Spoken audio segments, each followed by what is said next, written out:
So I'm sitting here trying to stay elevated, baby. It's just frustrating. So, you know, I try to keep a good positive mental outlook on things, a good positive mental attitude. Shout out to some of the leadership guys I've been in contact with over the last 10 years for that little PMA, positive mental attitude thing. So the most frustrating part of it all, I guess, is that I could have prevented this, you know, but I think I have to kind of look at things full circle, like look at things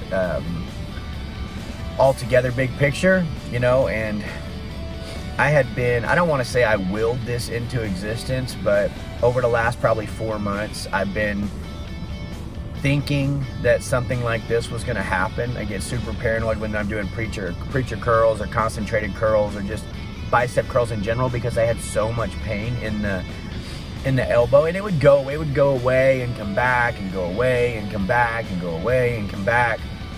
And the last couple of like probably month or so, 6 weeks, it started to translate into my, like, close to my wrist. When I would hold the bar, like on bench press, I would feel it in my palm and feel it all the way down. And then I could feel the tendon run from the area, like deep into my wrist area, all the way down to my elbow. And then it would be swollen right on the inside of my elbow.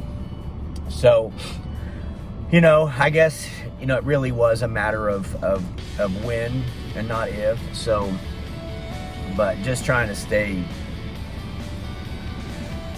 like, positive here is really hard, because I want to go lift some weights. I feel like I let some people down, you know, my fiance being one of them, Jessica, you know, because I know that it's like stressful planning a wedding, and you know, and she just wants the best for me and doesn't want me to be in pain and doesn't want me to be inconvenienced and doesn't want me to, you know, have something like this going on at the same time, you know. But I know that she loves me and I love her, and this will just be one of the things that we look back on in 5 years, 10 years, 20 years, 2 years. We heard some pretty amazing stories, pretty funny stories when it comes to the expectations of what your wedding day looks like in our premarital class over at Watermark. Great class, by the way. Great class. So, but, you know, it's still going to look exactly like we anticipated, just some unexpected events. So, whew, yeah, buddy. But here we are. You know, I'm sitting outside of Envision Imaging out here in Denton area, waiting to get my results, MRI, all that good stuff, so they can see exactly what's going on. But emergency surgery scheduled for 9 a.m. tomorrow. Should be done out of there by 2 o'clock. Should be out. I mean, if it's real bad and they can't find the tendon, or they can't find, you know, all of the issues that are wrong, could take longer, but, you know, just thankful that I'm able to be seen. I'm able to be taken care of. Granted, it's going to cost money, but, you know, what do you do? You know, it's happened.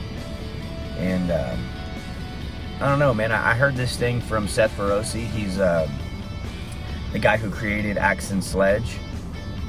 And I came across him by chance, because at first I really didn't like his personality. I didn't like his attitude. Like, I guess just, it almost came across as arrogant. But the more I saw him, and the more that I understood that what I was seeing was a reflection of lack in my life, it's almost like I resented him, or resented his ability to have such an attitude of just like resiliency, not knowing that the resiliency was in me, not knowing that attitude, not arrogance, but that confidence, you know, the ability to look at a problem, to look at an issue and say, I don't have problems, dude. I just got work to do. So you might see me say that sometimes, because it really is it really is how things are. Like when you look at your life, or you look at things that are happening in your life, you really don't have problems. You know, if you live in America, you live in the United States, you have a roof over your head, you have food in your belly, you're happy, you know, your kids are breathing fresh air, you got a job, or you have the ability to go look for a job, or you have the ability to work for yourself, you know, all those things. You have no excuse to sit back and complain about your problems. I did it for a long time. Like, I get it. Like, I'm 33 and I've done my fair share of complaining, and only through that and being able to look back on it, you realize how much time you waste. Years when you put it all together. Not all at once, but I'm saying when you string all the time you spend worrying about things that are completely out of your control, you realize how much time you give up. And if you're breathing, if your eyes wake up and you're in a bed, you're on a mattress, you're on a 4-inch memory foam, you're on a couch at someone's house, you're on the street with blankets, you're on the street without blankets, if you've got another day of oxygen in your lungs, another day of your neurons firing in your brain, count your blessings, you know, because it's just not, life isn't guaranteed. You're just not guaranteed to have those things, you know.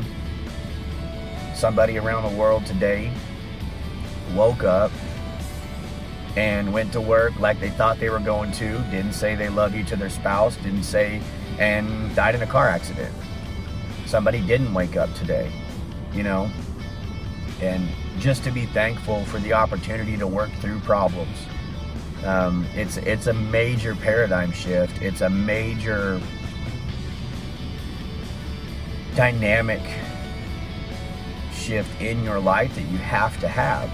Because when you look at things from the standpoint of like, this is so terrible, or I've got all this stuff that is just keeping me down, and I promise you, the more you think about that stuff, the more you drill down on that, the more that you will find yourself in situations where you're just adding on to that level of, I'm never going to get up from this, I'm always going to be down.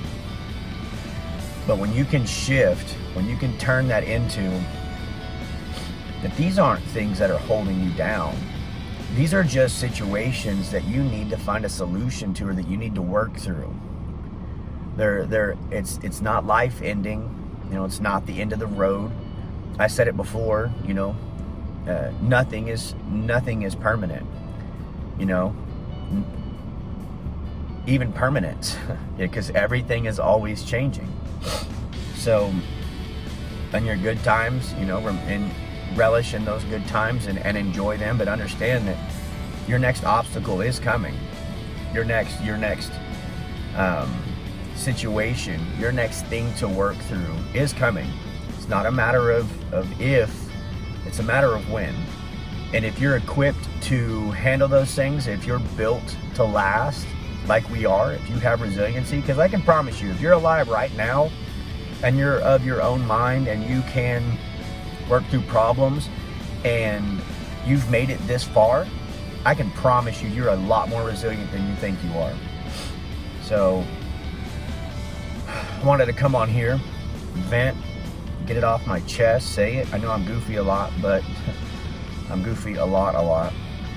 But I wanted to like just get this out and just let you know that no matter how hard it is, you just gotta keep moving. You can't not keep moving. You have to. You have to. Your life, the lives of those around you, they count on it, they depend on it. If you've ever thought about giving up, or thought about, you know, how much better off life would be without you, or how much better your family would be without you, you know, that feeling of being a burden, I can promise you that in that moment of pain where you feel that, in that moment of weakness that you feel that,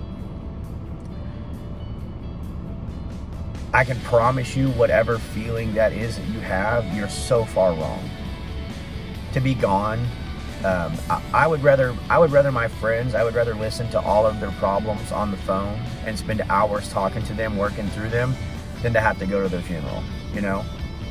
Than to have to wake up and listen to a pastor tell us about how good of a man he was, watch the pain that crawls through his family's face and the pain that crawls through our face. And so just know that, like, giving up is not an option. You know, it's not. It's not. So you guys stay elevated, and I'll probably say this for the rest of my life, but just remember, even as bad as it gets, you don't have problems. I don't have problems.